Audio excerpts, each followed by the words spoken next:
তো অর্জুন প্রশ্ন করেছেন।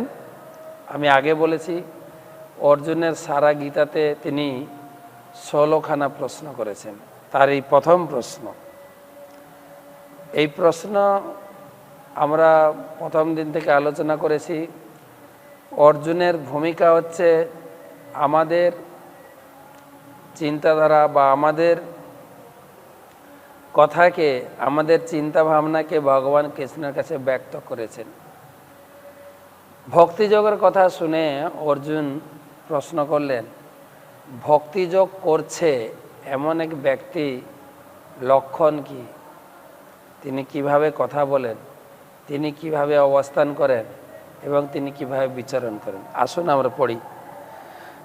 অর্জুন উবাচ স্থিতপ্রজ্ঞস্য কা ভাষা সমাধিতস্য কেশব শীতধি কিম প্রভাসেত কিমাসীত ব্রজেত কিম।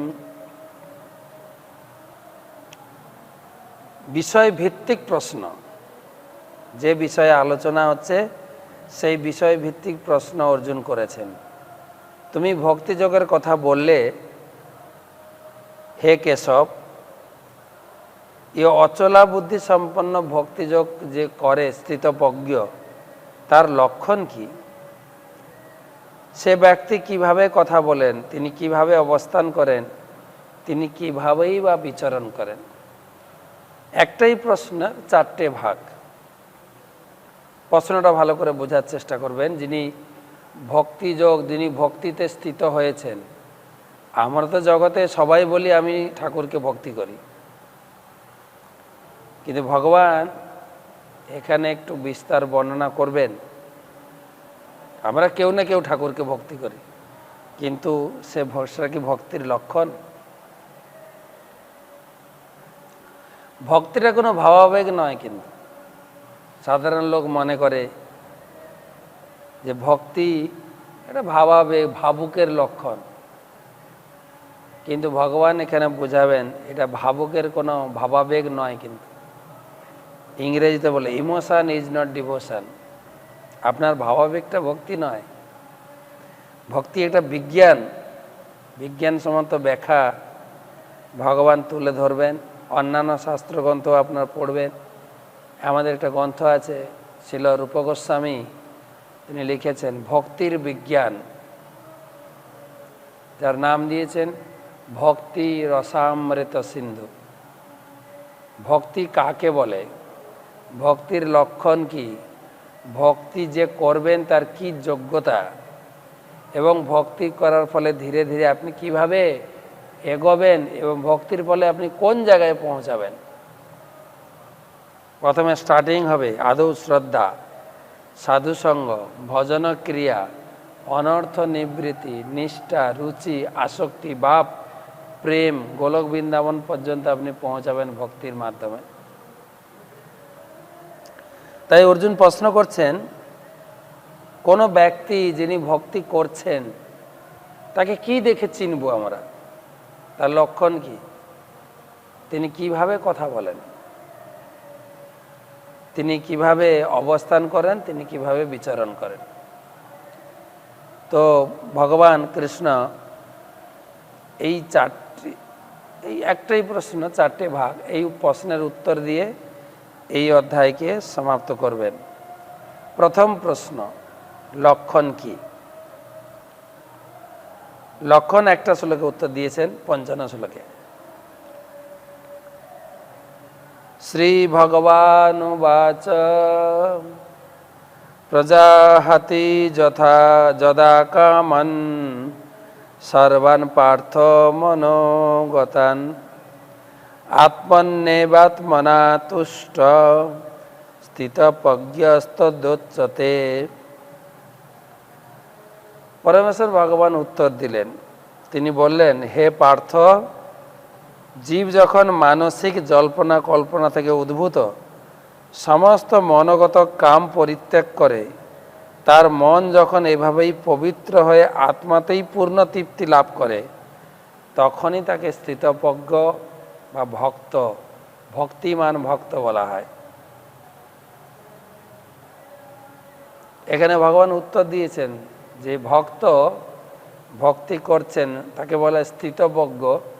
তার লক্ষণ কি না, মনোগত কাম, জল্পনা কল্পনা থেকে মনোগত উদ্ভূত কাম পরিত্যাগ করে। তিনি সমস্ত প্রকারের কামনা বাসনা পরিত্যাগ করেছেন। আর দ্বিতীয়তে কি, তিনি মন গড়া কিছু কথা বলেন না, জল্পনা কল্পনা প্রসূত মন গড়া। আমাদের বাজারে অনেক সাধুর কাছে অনেক ধরনের মন গড়া কথা শোনা যায়। ভগবান ওইটাকে তিনি গ্রহণ করেননি, সাধু বলে। যেরকম একটা কথা রয়েছে, যে যার উপাসনা করো না ঠিক, সব এক জায়গায় যাবে, সবই একই উপাসনা। এই ধরনের মনোভাব, এই ধরনের কথাবার্তা বৈদিক শাস্ত্রে, গীতা ভাগবতমে কোথাও লেখা নেই। বলছে লোকে যত মত তত পথ, সবই এক জায়গায় গিয়ে পৌঁছাবে। কোথায় লেখা আছে? এটা মন গড়া একটা ব্যাখ্যা। কেউ কেউ বলে আপনারা যে ভক্তি করছেন, এই যে নিরামিষ খাওয়া দাওয়া, কোথায় লেখা আছে শাস্ত্রে? প্রশ্ন আছে কোথায় লেখা নেই। কি প্রমাণ চান আপনি? কত কত শ্লোক চান? কিন্তু আমরা যেহেতু পড়ি না, বা গীতা ভাগবতম পড়ার জন্য আপনাদেরকে দূরে রাখা হয়। আমাদের ব্রাহ্মণ, আমাদের সমাজে সনাতন ধর্মে বা হিন্দু ধর্মে যারা ব্রাহ্মণ রয়েছেন, যারা কিছু পণ্ডিত লোক রয়েছেন, কিছু গুরুদেব বা ভগবান হয়ে গেছেন কিছু লোক আছে, তারা আপনাদেরকে শাস্ত্র পড়া থেকে বিচ্যুত রাখেন, দূরে রাখেন। এই গীতা পড়বি না, গীতা পড়বি না, গীতা পড়লে তোমাদের পাপ হবে। কেননা আপনি গীতা ভাগবতম পড়লে তো সব জেনে ফেলবেন, তার ভেলকিবাজি। তা গীতা পড়তে দেয় না। গীতা পড়বে না, গীতা শুদ্ধভাবে উচ্চারণ না করলে তোমার পাপ হবে। আমাদের গুরুদেব বলেন, যখন শিশু, বাচ্চা শিশু প্রথম কথা বলতে শেখে, বাবা বলতে পারে না, বা বলে আটকে যায়। তো বাবা মার এই ছোট্ট শিশুর আধো আধো বুলি শোনে তারা অপরাধ নেয় নাকি তারা আনন্দ পায়? কোনটা?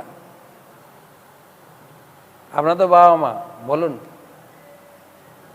আনন্দ লাগে, এই আমার বাচ্চা কথা বলা শুরু করেছে, কত বাবা বলবে, আগে বাবা বলেছে, মা বলবে না না আগে মা বলেছে, মাসি বলবে না না তোমাদের কারো নাম বলেনি, আগে মাসি বলেছে। পুরো বলতে পারে মাতনি বলে আটকে যায়।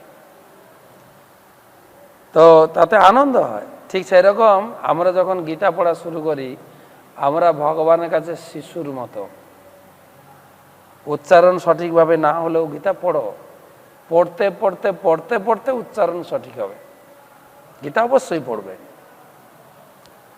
ভগবানের কাছে আমরা শিশুর মতো, ভগবান আমাদেরকে ক্ষমা করবেন। আমরা সংস্কৃত জানি না, ভালো করে উচ্চারণ করতে পারি না, কিন্তু গীতা পড়ে জানা যাচ্ছে যারা সাধু হবেন, যারা ভগবানের ভক্ত হবেন, তারা শাস্ত্রের কথা বলবেন, নিজের মন গড়া কথা যেন না বলে। কিছু কিছু লোক বলে আমার গুরুদেব আমাকে দীক্ষা দেওয়ার সময় বলেছে নিরামিষ খাওয়ার কথা তো বলেনি। বলে তোমার মন যা চায়, তোমার আত্মাকে কষ্ট দিয়ে ভজন করা হয় না। সব কোথায় লেখা আছে? আত্মা কি চান, মন কি চায় জানতে হবে তো। এই মানুষকে একটা টুপি পরানোর মতো হচ্ছে। মানুষ যদি সঠিকভাবে গীতা পড়ে, গীতা লোককে পড়তে সুযোগ দেওয়া হয়, তাহলে অবশ্যই বুঝতে পারবে ভগবানের কৃপায় তার হৃদয়ঙ্গম হবে। ভগবান গীতার জ্ঞান দিয়েছেন জীবের মঙ্গলের জন্য। তিনি ভগবত গীতার জ্ঞান দান করলেন, আমরা পরে পরে আসব। তো জগতের মঙ্গলের জন্য। কিন্তু আমাদের কিছু পণ্ডিত লোক, কিছু ব্রাহ্মণ লোক, না না না গীতা পড়বি না, গীতা পড়া থেকে আমাদেরকে অনেক দূরে সরিয়ে রাখেন, যার ফলে আমরা ধর্মটাকে একটা আবোল তাবোল হিসাবে গ্রহণ করি। এক একটা মঠে এক এক রকমের মন্ত্র জপ, এক এক মঠের এক এক রকমের পূজা উপাসনা, কিন্তু গীতা ভাগবতম পড়ুন। অন্যান্য ধর্মে, ইসলাম ধর্মে, খ্রিস্টান ধর্মে একজনকে পূজা করে একটাই রাস্তা, আর আমাদের হিন্দু ধর্মে আমরা ধর্মগ্রন্থ পড়ি না, কেবল পূজা করতেই করি। কিন্তু ধর্মগ্রন্থ তারা যেরকম কোরআনের ভিত্তিতে তারা উপাসনা করে, বাইবেলের ভিত্তিতে যিশুর উপাসনা করে, আমরা গীতার ভিত্তিতে যদি যাব তাহলে অবশ্যই আমাদের ধারণা পরিষ্কার হয়ে যাবে। ধারণা তাই বলছেন, যিনি মন গড়া কথা বলেন না, মনোভূত জল্পনা কল্পনা পরিত্যাগ করে, যিনি পবিত্র হয়েছেন, মনকে পবিত্র করেছেন। পবিত্র অর্থে যেন কোনো প্রকারের কলুষ, কলুষ অর্থে পাপ, কলুষ অর্থে পাপ। এখন গুরু মহারাজের ক্লাস শুনে এলাম, গুরু মহারাজ বলছেন একটা বিষয় তিনি আলোচনা করছিলেন, চৈতন্য ভাগবত থেকে মনে হয়, চৈতন্য ভাগবত, আমি ধরতে পারলাম না, চৈতন্য ভাগবত আর চৈতন্য মঙ্গল, সম্ভবত চৈতন্য ভাগবত। দাড়ি সন্ন্যাসীর কাহিনী, নিত্যানন্দ প্রভু এবং চৈতন্য মহাপ্রভু তিনারা ভ্রমণ করতে করতে করতে করতে একটা আশ্রম দেখেছেন। চৈতন্য মহাপ্রভু জিজ্ঞাসা করছেন এটা কিসের আশ্রম, বলছে এখানে একটা সাধুও থাকেন। মহাপ্রভু বললেন চলো আমরা একটু সাধু সঙ্গ করি। গিয়ে তারা বসেছেন, সাধুকে প্রণাম করেছেন, সাধু সঙ্গে সঙ্গে আশীর্বাদ দিয়েছেন, তোমাদের বিষয় সম্পত্তি সব লাভ হোক, সুন্দর স্ত্রী লাভ হোক। মহাপ্রভু অবাক হয়ে গেছেন, এবার সাধু আবার কি আশীর্বাদ দেয়। মহাপ্রভু বলছেন আরে আপনি সাধু লোক, আমাদেরকে এরকম আশীর্বাদ দিচ্ছেন কেন? আপনারা আশীর্বাদ দেন আমাদের জন্য বিষ্ণু ভক্তি কৃষ্ণ ভক্তি হয়। সাধু বলছেন আরে তোমাদের আমি জগতে যেটা লোক চায়, কামনা বাসনা ধন সম্পত্তি, এটাই মন্দির মঠ মন্দিরের, সেটা তোমাদের দিলাম, আর তোমার এটাকে প্রত্যাখ্যান করলে কেন? আরে বিষ্ণু ভক্তি, বিষ্ণু ভক্তি করে তোমার পেট ভরবে? বিষ্ণু ভক্তি জ্ঞান, জ্ঞান নিয়ে তোমার কি হবে? তাই তোমাকে ধন সম্পদ সুন্দরী স্ত্রী এই আশীর্বাদ দিল। তো নিত্যানন্দ প্রভু চৈতন্য দুজনের দিকে তাকাচ্ছে। তারপরে কিছুক্ষণ আলোচনার পরে সেই সাধু দাড়ি সন্ন্যাসী বলছেন আচ্ছা তোমাদের জন্য একটু আনন্দ নিয়ে আসবো, আনন্দ আনন্দ। চৈতন্য মহাপ্রভু জিজ্ঞাসা করছেন নিত্যানন্দ আনন্দটা কি জিনিস? তো নিত্যানন্দ বলছেন আনন্দটা হচ্ছে মত, মত। আর মহাপ্রভু কানে হাত দিয়ে বলছে শ্রী বিষ্ণু শ্রী বিষ্ণু শ্রী বিষ্ণু বলে দৌড়ে ওখান থেকে দুজন বেরিয়ে গিয়ে গঙ্গায় ঝাঁপ দিয়েছেন, সাঁতার কাটতে কাটতে নদী, গঙ্গা নদী পেরিয়ে অদ্বৈত আচার্য প্রভুর বাড়িতে উপস্থিত হয়েছে। এই হচ্ছে আমাদের সাধুদের ব্যবহার। আমাদের সমাজে সাধুরা অখাদ্য কুখাদ্য খাচ্ছে, আর তাদের শিষ্যদেরকেও খেতে প্ররোচনা দিচ্ছে। সাধারণ লোক জানে সাধু মানে হচ্ছে সাত্ত্বিক ভোজন করে, কে না জানে? কিন্তু সেই সমস্ত মঠ মন্দিরে তারা নিজেরা খাচ্ছেন, আর তারে যেহেতু নিজেরা খান, তারা তাদের শিষ্যকে জোর গলায় বলবে কি করে তুমি খেও না? মহাপ্রভু বলেছেন যিনি আচার করেন তিনি প্রচার করতে পারবেন। আমি যদি না আচার করি, আমি নিরামিষ খাই না, অন্যজনকে নিরামিষ খাওয়ার উপদেশ দেব কি করে? হৃদয়ে বাঁধবে তো। এরকম দেখেন, তুমি নিরামিষ খাবে, 3টে আঙ্গুল কিন্তু আপনার দিকে রয়েছে, একটা আঙ্গুল ওর দিকে, 3টে আঙ্গুল নিজের দিকে। তুমি নিজে পালন করো, তারপরে বলবে। তাই ভগবান এখানে ক্লিয়ার করলেন সাধুর লক্ষণটা কি। সাধুর লক্ষণ হচ্ছে সে মন গড়া কিছু কথা বলবে না।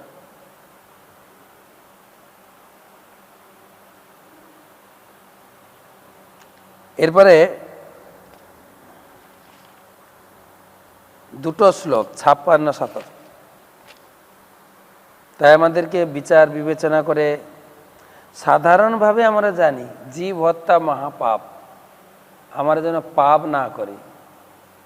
পুণ্য কতটুকু করতে পারবো জানি না, কিন্তু ভগবানের ভক্তি করুন, পাপ না করুন। কালকে একজন প্রশ্ন করেছিলেন যে 13টা ক্যামেরা পিছনে লাগানো আছে কি কি।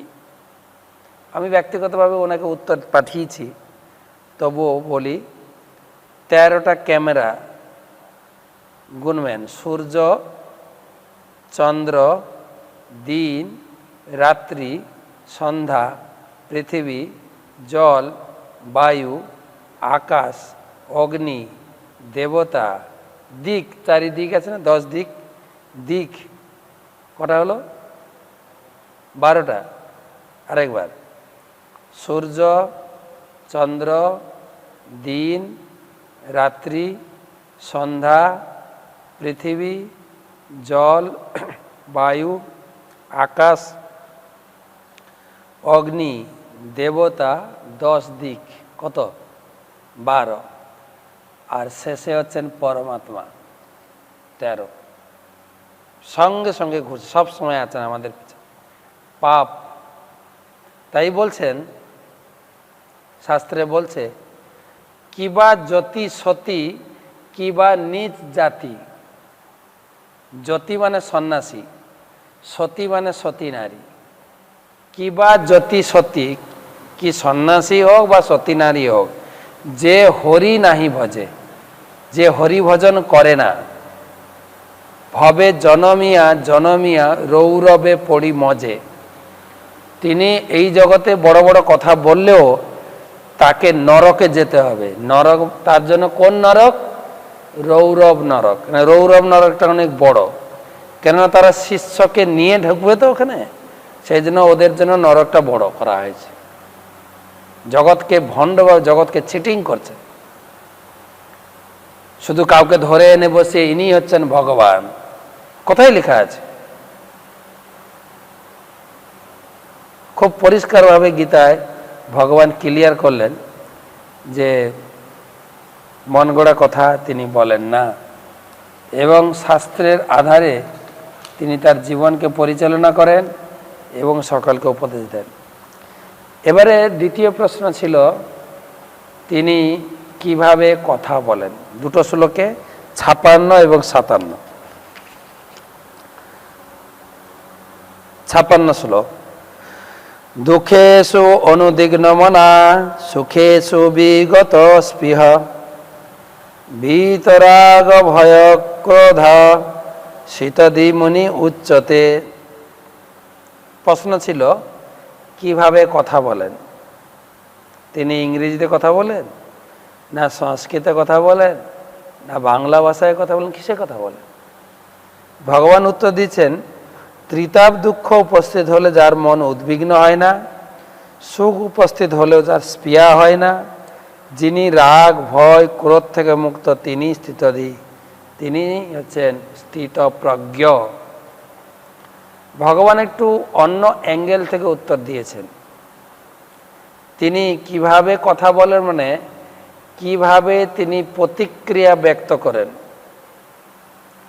তার জীবনে যদি কোনো দুঃখ আসে তিনি বিচলিত হন না, তার জীবনে যদি কোনো অত্যন্ত সুখের দিন আসে তিনি আহ্লাদে ফেটে পড়েন না। তিনি রাগ অর্থে আসক্তি, ভয় ক্রোধ থেকে মুক্ত। খুব সুন্দর জিনিস, কিন্তু সাধুকে যিনি সুখ দুঃখে বিচলিত হয় না, স্থির। সুখের সময় ভগবান যা করে মঙ্গলের জন্য, আর দুঃখের সময়ও ভগবান যা করে মঙ্গলের জন্য।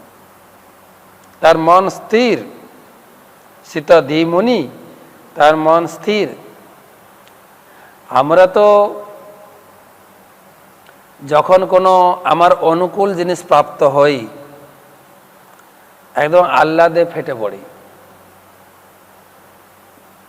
আমি যখন কলকাতায় এই কৃষ্ণনাম প্রচার করতাম, মাঝে মাঝে এই খেলার দিন আসতো, ভারত অস্ট্রেলিয়া খেলা, তো মনে মনে বাসনা করতাম যদি ভারত হেরে যায় খুব ভালো হয়। কেন? ভারত হেরে গেলে সব চুপচাপ হয়ে শুয়ে পড়বে। হ্যাঁ, আর যদি ভারত জিতে যায় ফটকা ফাটাবে, শীষ মারবে, সে কত কি ঘুমাতে পারবে না লোকে, আহ্লাদ আনন্দ। আর যদি হেরে যায় সকালে দেখবেন ক্লাবের সামনে যত খেলোয়াড়, সচিন তেন্ডুলকর, কপিল, যা যা আছে সবার গলায় জুতোর মালা। এই হচ্ছে আমাদের নেচার। কিন্তু ভগবান বলছেন যিনি সাধু তিনি স্থির, সুখ আসলেও ভগবানের কৃপা বলে গ্রহণ করেন। আমার এত পাওনা ছিল না, ভগবান কৃপা করে আমাকে দিয়েছেন।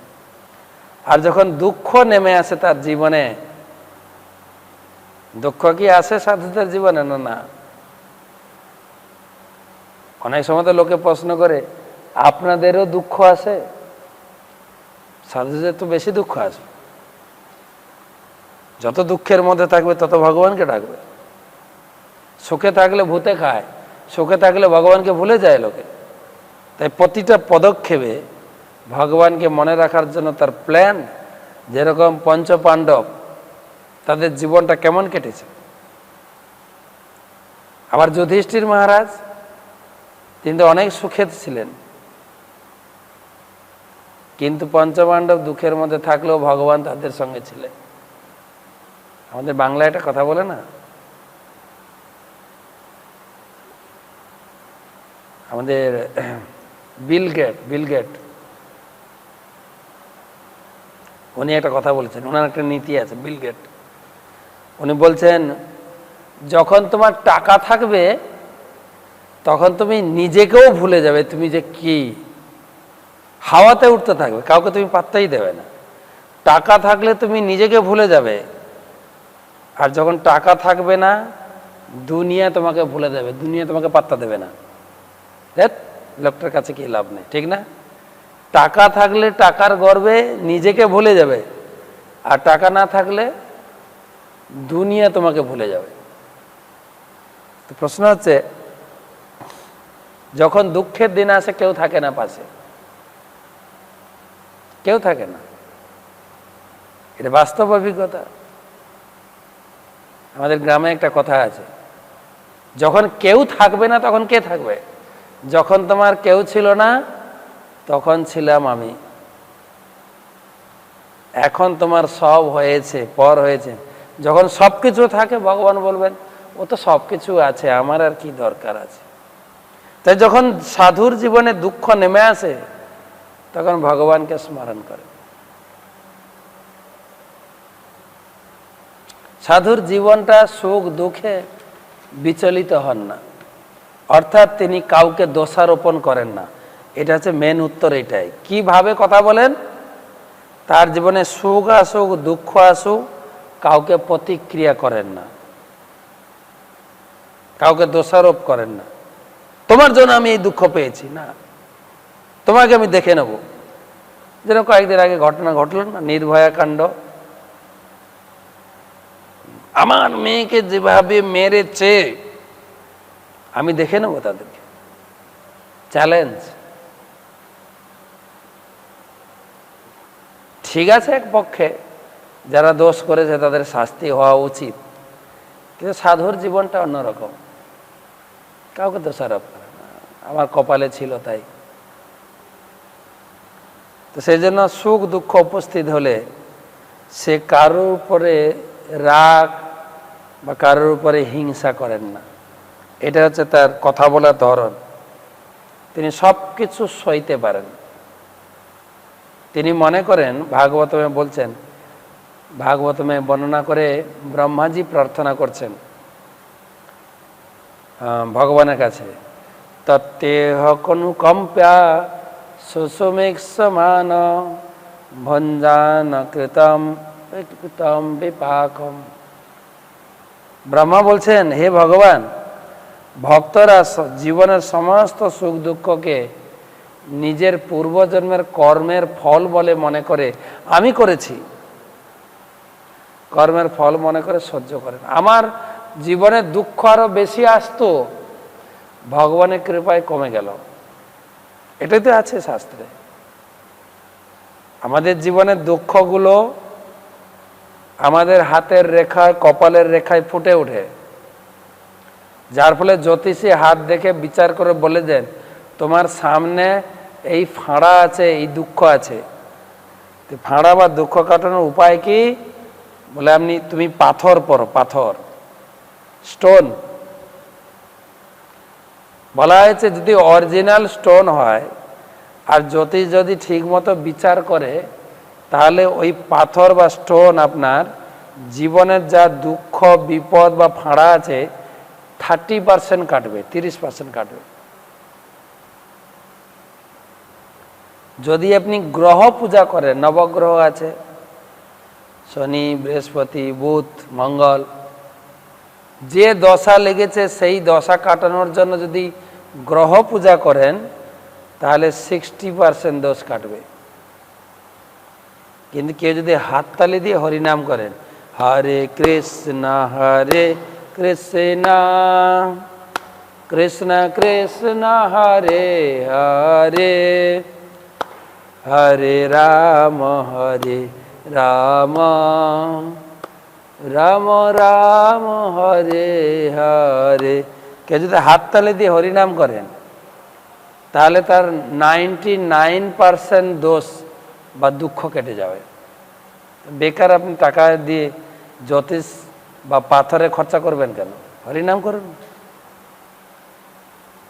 রামকৃষ্ণ দেবও বলেছেন, গাছের গোড়ায় হাততালি দিলে যেরকম গাছের পাখি উড়ে যায়, তাই তুই যত হাততালি দিয়ে হরিনাম করবি, তোর শরীরের সমস্ত পাপ পক্ষে উড়ে চলে যাবে।